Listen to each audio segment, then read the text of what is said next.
বিশ্বকাপ, বিশ্বকাপ উন্মোদনা শুনেন নাই? চুপ করে আছেন দেখি সবাই। কি পত্রপত্রিকা কি লেখে? উন্মোদনার অর্থ পাগলামি। তা আমরা নিজেরাই বলছি বিশ্বকাপ পাগলামি। তো এই পাগলামির উপরে আবার ওয়াহবা দিচ্ছি, বাহবা দিচ্ছি। পাগলামির পক্ষে কে থাকে বলেন? পাগলামি, পাগলামি করা ভালো, পাগলামি সমর্থন করা ভালো, পাগলামির মধ্যে সময় ব্যয় করা ভালো, অর্থ ব্যয় করা ভালো, মেধা ব্যয় করা ভালো। কিন্তু সবাই যে পাগল হয়ে যাচ্ছি, পুরো সমাজ যে পাগল হয়ে যাচ্ছে। যে পাগলামি, ওই পাগলামির দ্বারা তো মনে হচ্ছিল ঢাকায় কোন জায়গা জানি বিশ্বকাপ হচ্ছে। হুজুর ঢাকায় তো না, এটা তো কোন দেশে, অনেক দূরের কোন দেশে হচ্ছে। আরে তো আমাদের দেশের লোকেরা কি খেলা, ওই খেলায় অংশগ্রহণ করছেন? তাও না। আরে তারা কোনো সময় অংশগ্রহণ করে কাপ পেয়েছে? পেয়েছে? হ্যাঁ, কোথাও কখনো পায় নাই। আচ্ছা, তো খেলার সুযোগও পায় নাই, কাপও পায় নাই, অংশগ্রহণই করছে না, এই দেশেও হচ্ছে না, তারপরেও এত পাগলামি। কোথায় যাবে এই জাতি? এই জাতির হাসর কি?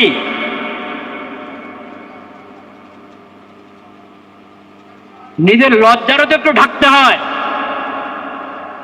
লজ্জাকে তো একটু ঢাকার দরকার। কিসের উপরে নাচ, কিসের উপরে আরেক জাতির পোশাক পরো, আরেক জাতির পতাকা অবলম্বন করো, পতাকা উত্তোলন করো। আর এই বিভক্তি, বিভক্তি কিসের কারণে?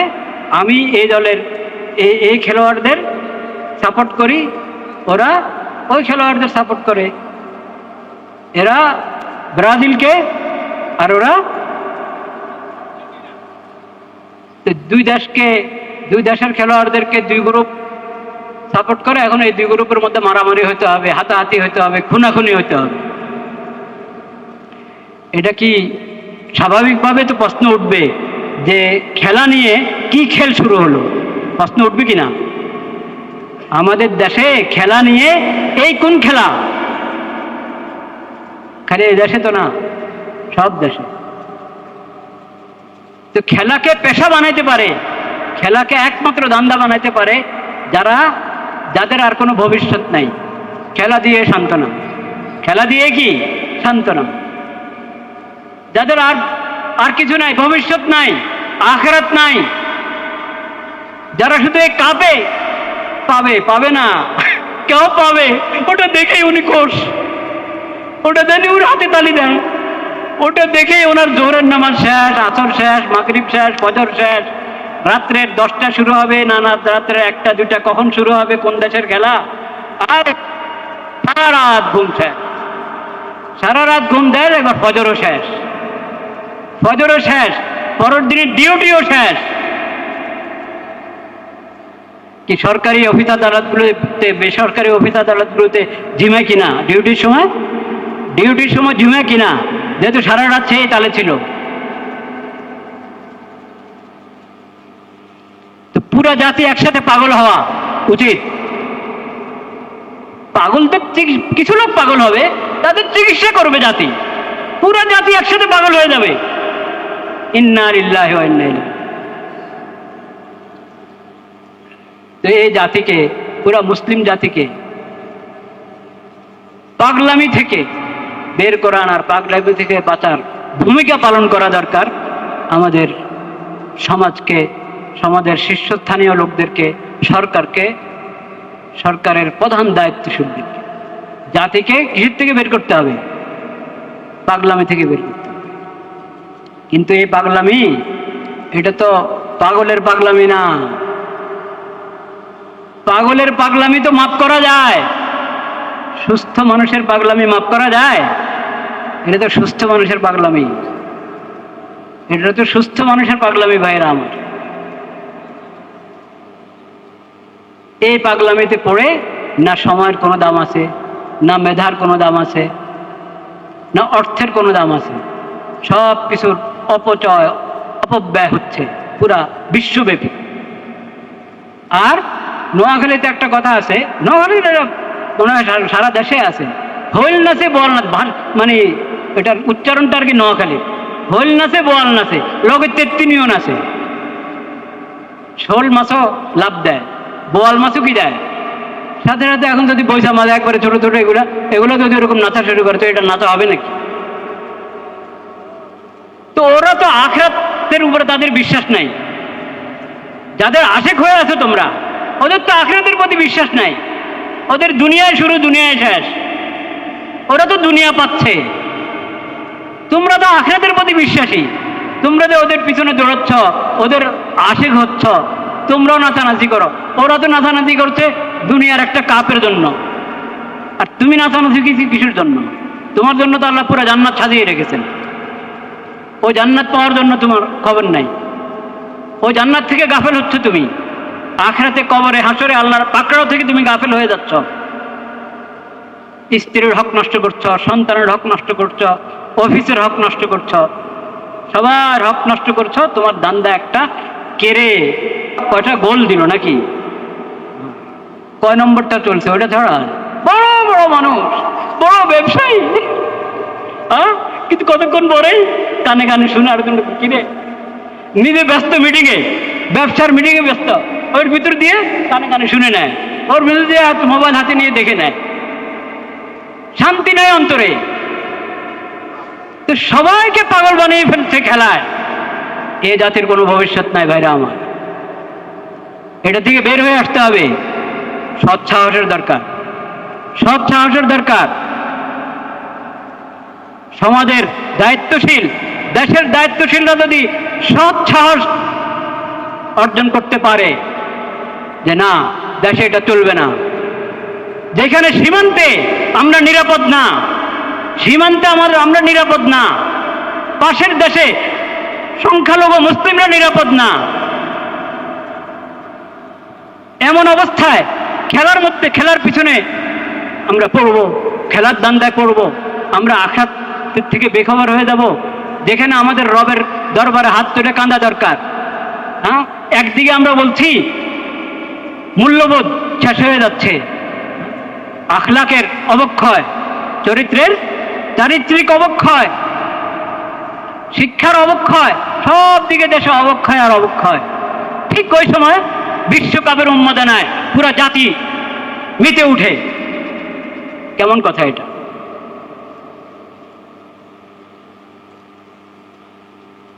দেশের সীমান্তে যখন তামাশা চলছে, জুলুম আর জুলুম চলছে, তখন আমরা বেখবর হয়ে খেলার পাগলামিতে নেমে পড়বো সবাই।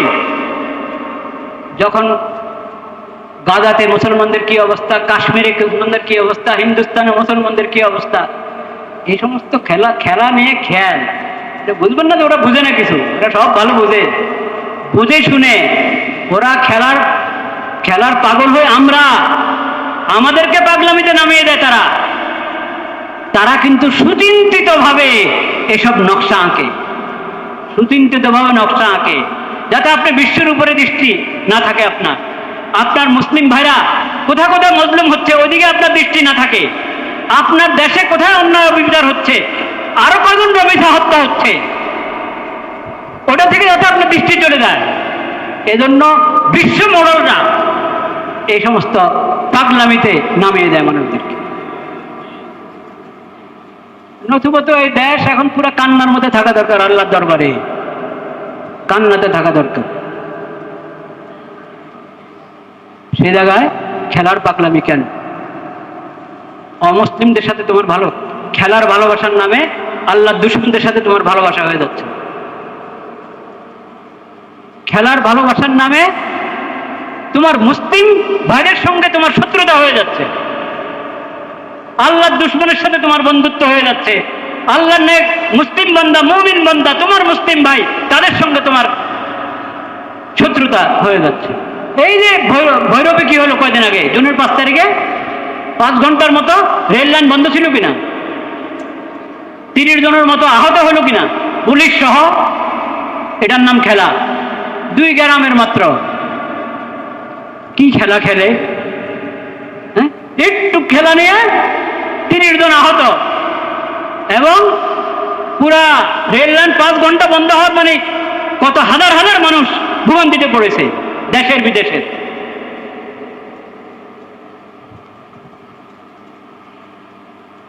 এটা আমাদেরকে নামাজ থেকে গাফেল করে দিচ্ছে, আখিরাত থেকে গাফেল করে দিচ্ছে, আল্লাহর স্মরণ থেকে গাফেল করে দিচ্ছে, আমার দায় দায়িত্ব ডিউটি থেকে আমাকে গাফেল করে দিচ্ছে, আমার ঈমানি চেতনা নষ্ট করে দিচ্ছে। ফাহাল আনতুম মুনতাহুন। আল্লাহর নসিহতটা শুনেন, এরপরও তোমরা হুঁশে আসবে না, এটা থেকে বিরত তো হবে না তোমরা। এটা কি খেলা শুধু? এই খেলার সঙ্গে জুয়া আছে, এই খেলার সঙ্গে মদ আছে, এই খেলার সঙ্গে জিনা আছে। জিনার আড্ডাখানা বসে, মদের আড্ডাখানা বসে, নামাজের তো খবরে নেই, জিকিরের তো খবরে নেই। আর পর্দার কথা বলার তো কোনো সুযোগে নেই। বিশ্বকাপ নিয়ে আমরা ব্যস্ত, মনে হয় যেন আমরা 7 আসমানে আছি। হ্যাঁ, আমরা স্বর্গে বাস করি, জান্নাতে জান্নাতে আছি আমরা। নাউজুবিল্লাহ বলে, নাউজুবিল্লাহ। ওদের ভাবটা হলে তারা মনে হয় জান্নাতে আছে, তো আমরা জান্নাতে আছি। আর হুজুর কি কয় এগুলা পর্দার কথা? আরে পর্দা ছাড়া জান্নাত, আল্লাহ যে পর্দার বিধান দিয়েছেন দুনিয়াতে, এই পর্দার বিধান ছাড়া জান্নাত। নবী করিম সাল্লাল্লাহু আলাইহি সাল্লাম বলেছেন,